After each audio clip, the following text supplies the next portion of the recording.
Hi hello ನಮಸ್ತೆ. ನನ್ನ ಹೆಸರು ರಾಧಾ ಅಂತ ಹೇಳಿ, ನಮ್ಮೂರು ದಾವಣಗೆರೆ. ನಾವು ಚಿಕ್ಕ ವಯಸ್ಸಿನಿಂದನೂ ಸಂಗೀತ ಅಂದರೆ ತುಂಬ ಇಷ್ಟ ನನಗೆ. ಮಿಮಿಕ್ರಿ ಕೂಡ ಮಾಡ್ತೀನಿ, ಕಾಮಿಡಿ ಕೂಡ ಮಾಡ್ತೀನಿ. ಎಲ್ಲೇ ಒಂದು ಫಂಕ್ಷನ್ ಆದ್ರೂ ನಾನು ಅಟೆಂಡ್ ಮಾಡ್ತೀನಿ. ಯಾವುದೇ ಒಂದು ಆಡಿಷನ್ ಇದ್ರೂ ಕೂಡ ನಾನು ಹೋಗ್ತೀನಿ. ನನಗೆ ಕಲಿಯೋದಕ್ಕೆ ಅಷ್ಟು ಆಸಕ್ತಿ ಇದೆ.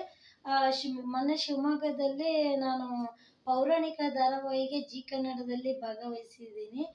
ಮತ್ತು ಶಿವಮೊಗ್ಗದಲ್ಲಿ ಸಿಂಗಿಂಗ್ಸ್ ಹಾಡಿನ ಸ್ಪರ್ಧೆಗೂ ಕೂಡ ನಾನು ಹೋಗಿ ಭಾಗವಹಿಸಿ ಬಂದಿದ್ದೀನಿ. ಸುಮಾರು ಫಂಕ್ಷನ್‌ಗಳಲ್ಲೆಲ್ಲ ಅಟೆಂಡ್ ಆಗ್ತೀನಿ, ಭಾಗವಹಿಸ್ತೀನಿ. ಎಲ್ಲರೂ ನನಗೆ ಫೋನ್ ನಂಬರ್ ಕೊಟ್ಟಿದ್ದಾರೆ ಧಾರಾವಾಹಿಗೆ ಮತ್ತು ಕಾಮಿಡಿಗೆ, ಆ್ಯಕ್ಟಿಂಗಿಗೆ ಅಂತ ಹೇಳ್ತಾನೆ ಇದ್ದಾರೆ. ಬಟ್ ಎಲ್ಲಿ ನನಗೆ ಅವಕಾಶ ಸಿಕ್ಕಿಲ್ಲ. ದಯವಿಟ್ಟು ಯಾವುದಾದ್ರೂ ಒಂದು ಅವಕಾಶನ ನನಗೆ ಕೊಡಿ ಅಂತ ಕೇಳ್ಕೊತಾ ಇದ್ದೀನಿ.